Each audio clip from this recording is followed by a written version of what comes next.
എവിടെ ഒരു ഇന്ത്യക്കാരൻ കുടുങ്ങിക്കിടന്നാലും ഇന്ത്യ അയാളെ രക്ഷിച്ചിരിക്കും. അതാണ് ഇപ്പോൾ നരേന്ദ്രമോദിയുടെ ഭാരതം എന്ന് പറയുന്നത്. 2014 ഇന്ത്യയുടെ പ്രധാനമന്ത്രിയായി നരേന്ദ്രമോദി വന്നതിന് ശേഷം ഏറ്റവും അധികം പ്രശംസ നേടിയ ഒരു വകുപ്പായിരുന്നു വിദേശകാര്യ വകുപ്പ് എന്ന് പറയുന്നത്. വിദേശകാര്യ വകുപ്പ് എന്ന് സുഷമ സ്വരാജാണ് നോക്കിക്കൊണ്ടിരുന്നത്. ഈ ഒരു സാഹചര്യത്തിൽ സുഷമ സ്വരാജിന് അന്ന് വലിയ പ്രശംസ കിട്ടി. കാരണം അന്റാർട്ടിക്കയിൽ ഒരു ഇന്ത്യക്കാരൻ അകപ്പെട്ടാൽ പോലും സുഷമ സ്വരാജ് അയാളെ രക്ഷിച്ചു കൊണ്ടുവരും എന്നുള്ള കൃത്യമായിട്ടുള്ള ബോധ്യം അന്ന് ഇന്ത്യക്കാർക്കിടയിൽ ഉണ്ടായിരുന്നു.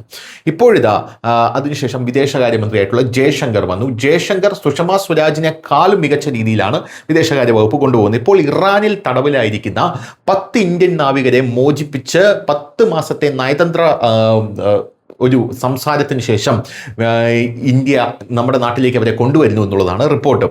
2025 ജൂലൈ മുതലാണ് ഇറാനിൽ ഇവർ തടവിൽ കഴിഞ്ഞിരുന്നത്. 10 ഇന്ത്യൻ നാവികരെയാണ് ഒടുവിൽ നമ്മുടെ ഒരു നയതന്ത്ര വൈദഗ്ധ്യത്തിൻ്റെ പുറത്ത് വിട്ടയച്ചിരിക്കുന്നത്. ഇറാൻ ചൊവ്വാഴ്ച രാത്രി വൈകിയാണ് ഇന്ത്യൻ ഷിപ്പിംഗ് അധികൃതർ ഇത് സംബന്ധിച്ച് ഔദ്യോഗിക പ്രഖ്യാപനം നടത്തിയത്.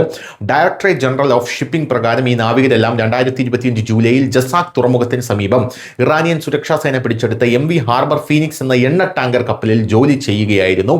ഈ നാവികരെല്ലാം നിലവിൽ പൂർണ്ണമായും സുരക്ഷിതരാണെന്നും അവരെ എത്രയും വേഗം ഇന്ത്യയിലേക്ക് തിരികെ കൊണ്ടുവരാൻ ആവശ്യമായ നടപടിക്രമങ്ങൾ ആരംഭിച്ചിട്ടുണ്ടെന്നും ഷിപ്പിംഗ് അതോറിറ്റി വ്യക്തമാക്കി. പലാവുവിൻ്റെ പതാകയ്ക്ക് കീഴിൽ ക്രൂഡ് ഓയിലും മറ്റ് പെട്രോളിയം ഉൽപ്പന്നങ്ങളും വഹിച്ചു കൊണ്ടുവരുന്ന എണ്ണക്കപ്പലായിരുന്നു അതെന്ന് ഷിപ്പ് ട്രാക്കിംഗ് വെബ്സൈറ്റുകൾ പറയുന്നു.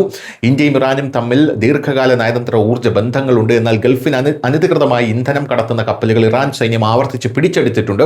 ഈ സെൻസിറ്റീവ് വിഷയത്തിൽ അനാവശ്യമായിട്ടുള്ള പരസ്യ പ്രസ്താവനകൾ നടത്തുന്നതിന് പകരം ഇന്ത്യ നിശബ്ദമായിട്ടുള്ള തന്ത്രവും ശക്തമായ നയതന്ത്രവും ഉപയോഗിച്ചാണ് ഇറാൻ സർക്കാരുമായി തുടർച്ചയായ സംഭാഷണത്തിൽ ഏർപ്പെട്ട് ഈ നാവികരുടെ മോചനം സാധ്യമാക്കിയത്. News desk news Malayalam.